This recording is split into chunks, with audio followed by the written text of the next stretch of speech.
Howdy, friends and neighbors. I'm live here from Denver, Colorado. It is 5:23 p.m. Mountain Standard Time.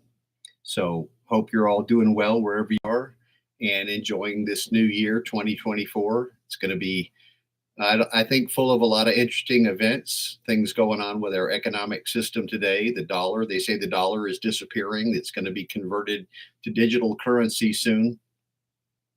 I'm very interested in that, as I'm sure you are. So we're going to find out. Supposedly on the 31st, just a couple days here, they're going to make a big announcement about it. So I don't know if that will be the end all be all of the dollar or just the beginning of the exit of the dollar.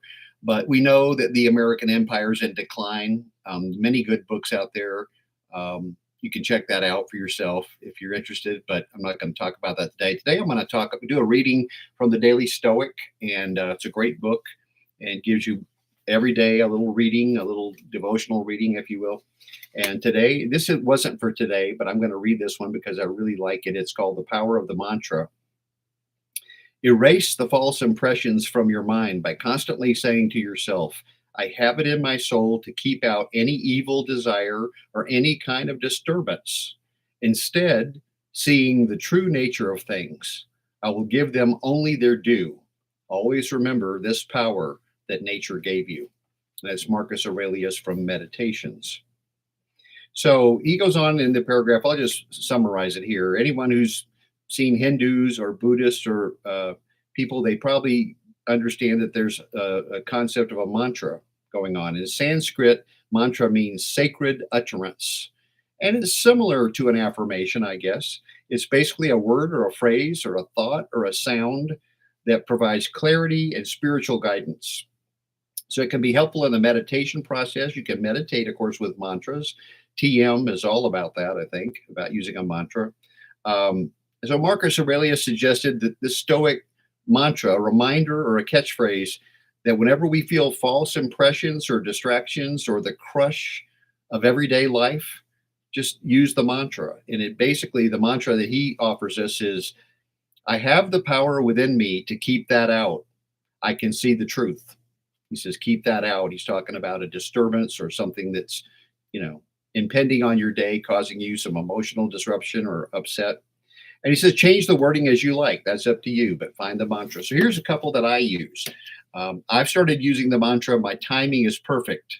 And I added another phrase to it, my timing is perfect now and always, in all ways. And I say that especially when I get a good parking lot or I get through the yellow light or something good happens that day. I connect with somebody or, whatever. I try to remind myself to use that mantra. And I say it even when good things are not happening. It's a kind of a means to heighten my awareness so that I can be aware when good things happen and appreciate them and have gratitude for them. And that's so important. I think the feeling of gratitude about all the blessings and wonders of our life that make our life so terrific. And we just kind of, I know I do, I forget about that some days and just ignore it and go through my day plundering along and not remembering and realizing how wonderful this life is really, even with all the things that are screwed up about the world today. And we all can think of that.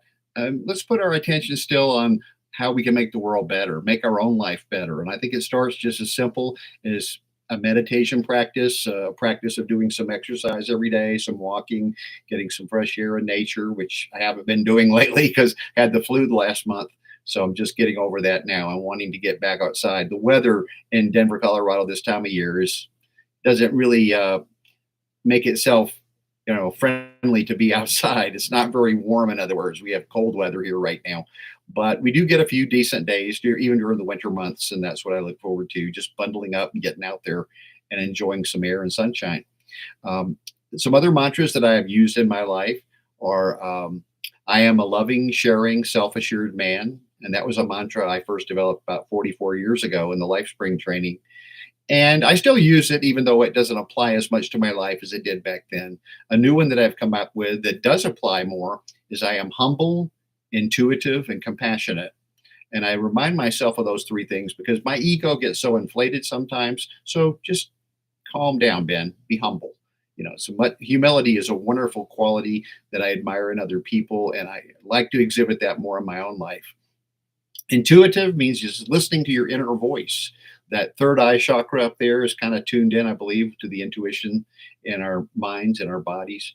And intuition can help us a lot of times avoid, stepping into trouble or a problem just by using our intuition, is silencing this chatter that goes on in our brain, closing our eyes, taking some deep breaths, and getting a sense of what am I really feeling here? What do I really need to know in this moment or this situation? I think that's very valuable to use our intuition. And compassion, of course, goes without saying. That's something that all humans would do well to exhibit compassion for ourselves, of course, and for others. And it's a kind of love where it goes beyond something that we think of as romantic love or familial love. It's a feeling of love that you can instantly feel for anyone or anything, an animal, an insect, certainly other human beings. So, mantras, you come up with your own mantra and use it and share it with people if you like or don't. Either way, I think it works. A mantra is not something you have to keep private. In TM, they say it is. So I guess there's some beliefs about that. Another thing are mudras. Mudras are hand positions that you use. And this book is just loaded with different hand positions that called mudras that they give you a description of each one and why it has potential and value. And I'll talk about that another time. But today, the topic was mantras. I hope all of you out there find a mantra for yourself that works. One that I love, and I'll end on this note, is from the movie Labyrinth with David Bowie. And it's really a terrific movie. And it's a kid's movie in a way, but adults, I think, can appreciate and enjoy it too on a different level. But there's a wonderful saying that the girl has at the very end, and it goes like this: "You have no power over me." And she's talking about the Goblin King, of course, David Bowie. But you can use that one anytime in life when you feel like you're being overwhelmed or overpowered by someone physically, emotionally, through language, in any manner. You feel like a person's taking advantage of you, whatever, and you're feeling hostile or angry. Just remember that phrase: "You have no power over me," because no one has any power over you if you don't give them that power, that ability to have power over you.